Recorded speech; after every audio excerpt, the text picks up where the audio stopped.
ఈ రోజుల్లో అందరూ కూడా స్ట్రెస్ స్ట్రెస్ స్ట్రెస్ అని వర్డ్ ఎక్కువ యూజ్ చేస్తున్నారు. ఆ స్ట్రెస్ మనమే తెచ్చుకుంటున్నాం. ఎలాగా అంటే ఒక కంటిన్యూటీ వర్క్ అనేది లేదు. వర్క్ అంటే ఓన్లీ ఒకే జోన్‌లో వెళ్ళిపోతున్నాం. అంటే ఒక హ్యాపీగా మనం చేసే పని చేసుకుంటూ అందరితో చక్కగా మంచి రిలేషన్ మెయింటైన్ చేస్తూ మన రోజు ఒక రెగ్యులర్ ప్యాటర్న్ మెయింటైన్ చేస్తూ అప్పుడప్పుడు డిస్టర్బ్ అవుతుంది. దాని గురించి ఇబ్బంది కాదు. కానీ మనం అసలు టోటల్లీ దాన్ని సిస్టమ్‌నే చేంజ్ చేసేస్తున్నాం. ఎట్లంటే నిద్ర టయానికి పోకపోవడం, టయానికి మంచి ఫుడ్ తీసుకోవడం, తీసుకున్నా కూడా దానితో భయం.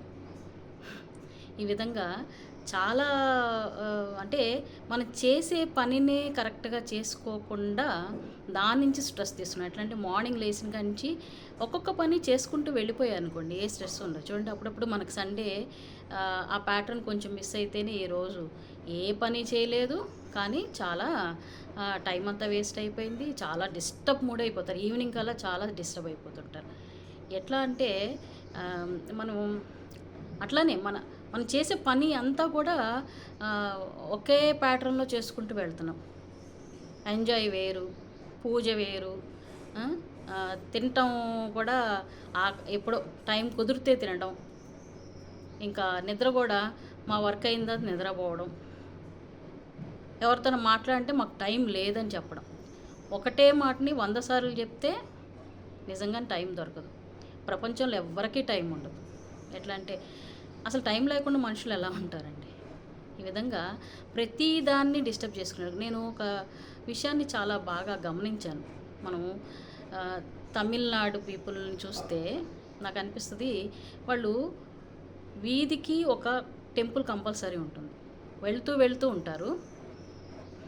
వర్క్ వెళ్తూనే చక్కక్కడే చెప్పులు ఇప్పేసి నమస్కారం పెట్టుకొని దండం పెట్టుకొని వాళ్ళ వర్క్ వాళ్ళు చేసుకుంటూ వెళ్ళిపోతారు. మళ్ళీ ఈవినింగ్ వచ్చినప్పుడు కూడా కాసేపు గుళ్ళో కూర్చొని ప్రశాంతంగా అక్కడ వాళ్ళు పాటలు కూడా చక్కగా పాడతారు.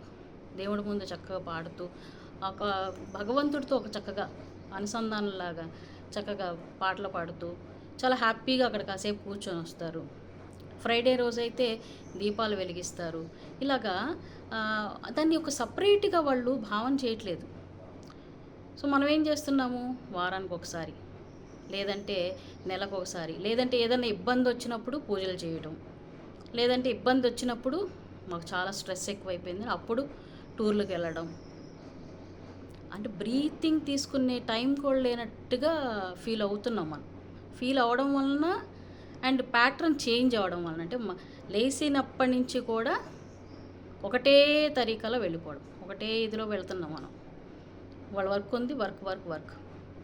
మళ్ళీ ఎంజాయ్ చేయాలంటే అది వేరే రోజు, పూజలు చేయాలంటే అది వేరే రోజు, ఎవరితోనో మాట్లాడెళ్ళి ఏదైనా చేయాలంటే అది వేరే రోజు. ఎందుకు ఇట్లా మనం ఒక్క డేలో అన్నీ మనకి ఒక ఆనందాన్ని ఇచ్చేవి అయితే దాన్ని ఒకే ల్యాగ్లో ఎందుకు తీసుకెళ్తున్నాము? అలా తీసుకెళ్ళి ఆ ప్యాటర్న్ చేంజ్ అయిపోతుంది. చూడండి పండగలప్పుడు తయారు చేయడం, ప్రసాదాలు తయారు చేసుకోవడం అవంతా అదో పెద్ద పని. ఆ పని అంతా చేసి దేవుడి దగ్గర ప్రశాంతంగా కొంతసేపైనా కూర్చుంటామా? అది కూడా లేదు. గబగబా చేసేసామా, తిన్నామా, అంతే అయిపోయింది. అసలు ఎందుకు అంత బర్డెన్ పెట్టుకుంటున్నాము? దేవుడి దగ్గర ప్రశాంతంగా ఉండడం కోసం, ఆ ప్రశాంతత నువ్వు ఫీల్ అవ్వడం కోసం. దేవుడు వచ్చి అన్నీ తినడు కదా, అన్నీ నాకు ఇలా కావాలి అలా కావాలని లేదు కదా. ఎందుకంత బ్లైండ్గా మనం పూజ చేయడం కానీ ఎప్పుడో అది కూడా ఆ రోజు ఇంకా స్టార్ట్ చేస్తారు క్లీన్ చేయడం, అన్నీ చేసి అన్నీ హడావుడి అంటే మన కోసం కూడా చెయ్యం, పక్కనోళ్ళ కోసం. మన పక్కనోళ్ళు చేస్తున్నారా, మనం కూడా చేద్దామా? చేయకపోతే వాళ్ళేం ఫీల్ అవుతారు? కనీసం పూజ కూడా చేయలేదు, పండగ రోజు టెంపుల్కి కూడా వెళ్ళలేదు. ఇలా మన కోసం జీవించడం మానేసి పక్కనోళ్ళ కోసం జీవిస్తూ ఉన్నాం. ఏది మనం చూడాలి అన్నా ఇన్స్టాగ్రామ్లో లేకపోతే ఒక వాట్సాప్లో సినీ యాక్టర్స్ లాగా మనం ఒక సెలబ్రిటీలా కనిపించాలి, అలా అయిపోయింది. మన కోసం అసలు ఏది చేయట్లేదు, పక్కనోళ్ళ కోసం చేస్తున్నాం. ఏది చేసినా ఈవెన్ పూజ చేసినా దాన్ని ఫోటోలు పెడుతున్నారు అంటే అసలు పూజ చేసిన తర్వాత అక్కడ కొన్ని మీటర్ల వరకు ఒక పాజిటివ్ ఆరా అనేది ఉంటుంది. ఆ పాజిటివ్ ఆరాని చక్కగా మీరు ఫీల్ అవ్వాలి. దాన్ని ఫోటో తీయడం వలన, దాంట్లో క్యాప్చర్ చేయడం వలన ఆ పాజిటివ్ అనేది ఉండదు అక్కడ. చూడండి, మన ఇంటికి ఒక గెస్ట్ వస్తేనే ఫోటోలు తీసి పబ్లిక్గా అంత పెడితేనే ఎవరన్నా యాక్సెప్ట్ చేస్తారా? వాళ్ళు చాలా ఇదిగా ఫీల్ అవుతారు. మరి భగవంతుణ్ణి అంత పాజిటివ్గా చక్కగా స్తోత్రాలు చేసి, మీరు అనేక రకాల ప్రసాదాలు చేసి, అన్నీ చేసి, అంటే ఆ పూజ గది కూడా ఫోటో తీసి అవసరం ఏంటి? మీ ప్రశాంతత కోసం మీరు చేస్తున్నారా? పక్కన వాళ్ళ కోసం చేస్తున్నామా? ఇలా అయిపోయింది. అంటే ప్రతిదీ కూడా సపరేట్ అయిపోయింది. ఆనందం అనేది వెతుక్కుంటున్నాం, వెతుక్కొని కొనుక్కొని తెచ్చుకుంటున్నాం. అన్ని ఫ్రూట్స్ అన్నీ పెట్టామా, సెల్ఫీ తీసామా, లేకపోతే వీడియో తీసామా, పోస్ట్ చేసామా. వాళ్ళు ఏమన్నా అనుకుంటే మీకేమన్నా ఎక్కువ ఆనందం కలుగుతుందా? ఇంకా ఆనందం ఏం అంత కలగదండి. ఇంకెట్లా అనుకుంటారంటే, ఇవేంటి అలా చేసింది, ఇలా చేసింది, క్రిటిసైజ్ చేస్తారు. ఇంకా మన లైఫ్ని ఎందుకు బయట పెట్టుకోవాలి? సీక్రెట్ అనేది లేదు. ఆనందం ఉంటుంది, కానీ అదే పనిగా చేయకూడదు. ఎప్పుడూ ఒక సెలబ్రేషన్, నీకు ఆనందం కలిగింది, పక్కన వాళ్ళు కూడా ఆనందాన్ని కలిగించాలని నువ్వు పెడుతున్నావు. అది లేకుండా ఇదే పనిగా మనం చేయడం వలన మనం దేంట్లో కూడా, ఈవెన్ మనం బయటికి వెళ్ళి ఏదన్నా మంచి ప్లేసెస్కి వెళ్ళినా కూడా అక్కడ కూడా ఫోటోలు దిగడమే చూస్తున్నాం, ఫోటోలు తీసుకుంటాం తప్పించి అసలు ఆ క్లైమేట్లో, ఆ అట్మాస్ఫియర్లో, ఆ ఇది వర్చువల్గా మనం ఫీల్ అవ్వలేకపోతున్నాం. ఫోటోలను చూసుకున్న తర్వాత ఫోటో చూసుకుంటున్నాం. అక్కడ అసలు అక్కడ ఎలా ఉంది, ఆ సిచ్యువేషన్లో మీరు ఎలా ఉన్నారు, ఆ క్లైమేట్లో ఎంత చల్లగా ఉంది, ఎలా బాగుంది, ఏ విధంగా ఉంది, అవేమీ లేదు. అంటే ఫోటో కోసం చూసుకుంటున్నాము. ఆ ఆనందాన్ని మీరు తీసుకోలేకపోతే అక్కడి వరకు వెళ్ళి అంత ఖర్చు పెట్టి అంత ఇది ఉన్నా ప్రశాంతంగా ఒక 5 మినిట్స్ చుట్టూ వాతావరణాన్ని ఎంజాయ్ చేయగలుగుతున్నామా? లేదు. వచ్చిన తర్వాత వెళ్ళామా, టూర్ వచ్చామా, అంతే. ఎన్ని టూర్లు వేసామా, ఎంతమందిని కలిసామా, ఏమేమి సెల్ఫీలు దిగామా, పోస్ట్ చేసామా. ఏంటంటే సునకానందం అయిపోయింది మనకి. హనుమాచార్యులు వారు చెప్తారు, బురదలో ఉన్న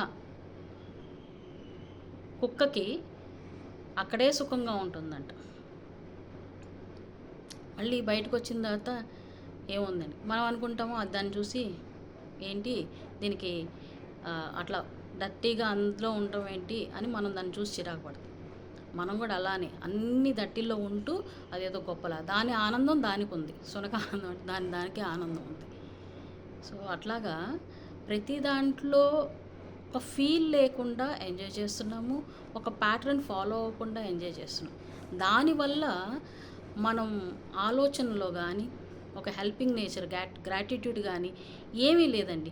మనం చేసామా, మనకు మంచి అందరూ మెచ్చుకున్నారా, మనం బాగా చూసారా, ఇలానే చేస్తున్నాం.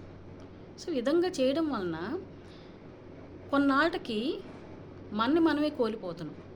ఆ ప్యాటర్న్ అనేది వదిలేసి మనం వెళ్ళడం వలన ఒకే జోన్లో వెళ్ళిపోతూ ఆనందం ఒకే ఇదిలోకి వెళ్ళిపోతూ అసలు ఈ చుట్టూ ఉన్న అన్నీ కూడా మర్చిపోయి సమాజంతో ఇంటరాక్ట్ అవ్వడం, వాళ్ళతో ఎలా మాట్లాడాలి, ఎలా బిహేవ్ చేయాలి, వాళ్ళు ఇచ్చిన స్ట్రెస్ని మనం ఎలా తీసుకోవాలి, ఇవన్నీ కూడా మర్చిపోతున్నాం. సో ఆనందం అనేది మన లోపలే ఉంది, మనమే దాన్ని పాడు చేసుకుంటున్నాం. ఏదంటే ఒక సిస్టమాటిక్, అంటే రోజు చేసే పని అలానే చేసుకుంటూ పొద్దున్న, మధ్యాహ్నం, సాయంత్రం చేసే ఉంటాయి. ఆ విధంగా చేసుకుంటూ ఆనందం, సాయంత్రానికి మీరు చేసిన పనులన్నీ మంచి పనులు అయితే గుర్తు తెచ్చుకొని హ్యాపీగా ఉంటాం. ఒక టెంపుల్కి వెళ్ళారంటే అక్కడ ఉన్న క్లైమేట్ అన్నీ గుర్తు తెచ్చుకొని పడుకునే ముందు కళ్ళు మూసుకొని ఆనందాన్ని అనుభవించినప్పుడు చక్కగా నిద్ర వస్తుంది. అంతేగాని బ్రీతింగ్ చేసేసి మెడిటేషన్ చేస్తే నిద్ర అనేది రాదు. మెడిటేషన్ ఇన్ ద సెన్స్ మీరు అక్కడ ఉన్న సిచ్యువేషన్ ఎలా ఫీల్ అయ్యారో దాన్ని గుర్తు తెచ్చుకోవడం, అంతే కదా. మెడిటేషన్ అంటే ఒక దాని మీద కాన్సన్ట్రేట్ చేయడం. మనం టూర్ వెళ్ళిన దాని మీద కాన్సన్ట్రేట్ ఎక్కడ చేస్తున్నాము, అది మళ్ళీ గుర్తు తెచ్చుకొని ఎంజాయ్ చేయడానికి. సో ఈ విధంగా అయిపోయింది. ఆ ప్యాటర్న్ని మనం చేంజ్ చేయగలిగితే మనకు ఆనందం అనేది మన సొంతం అయిపోతుంది. ఆనందం సొంతం అయితే కొంతమందికి పంచగలం, అప్పుడు పంచండి, బాగుంటుంది. సో ఈ ప్యాటర్న్ మాత్రం సాధ్యమైనంత వరకు మిస్ కాకుండా చూసుకోవాలి. చేసే పనులు అన్నిట్లో ఉంటుంది. పూజ వేరు, మనం చేసే పనులు వేరు కాదు, పనిలోనే ఉంది. భక్తి, ఇంకా యోగా, లేకపోతే ఎనీ ఫిజికల్ ఎక్సర్సైజ్ అన్నీ కూడా చేసుకోవాలి. అది ఒకదాని తర్వాత వాటర్ ఎలా తాగుతున్నాము, పూజ కూడా అలానే. అన్నం ఆకలేసినప్పుడు అన్నం ఎలా తింటున్నాము అలానే. అంతే, అది వేరుగా చేస్తే ఇంకా వేరే సపరేట్ టైం ఇవ్వాల్సి వస్తుంది. అది మనం ఏదో ఒక రోజు చేద్దాం అనుకుంటాం, ఆ రోజు రాదు. అలా మనం పోస్ట్పోన్ అయిపోతూనే ఉంటుంది. కంప్లీట్గా మునిగిపోయినప్పుడు ఎవరో ఒకళ్ళు చెయ్యి అందిస్తారా, నిజంగా అప్పుడు మనకు తెలియదు కూడా. చెయ్యి అందిస్తే బయటకు వస్తాం, లేదంటే అలానే ఉంటాం. సో ఈ విధంగా చేసుకోకుండా లైఫ్ని చాలా ఈజీగా లీడ్ చేసుకోవడం నేర్చుకోవాలి. Thank you.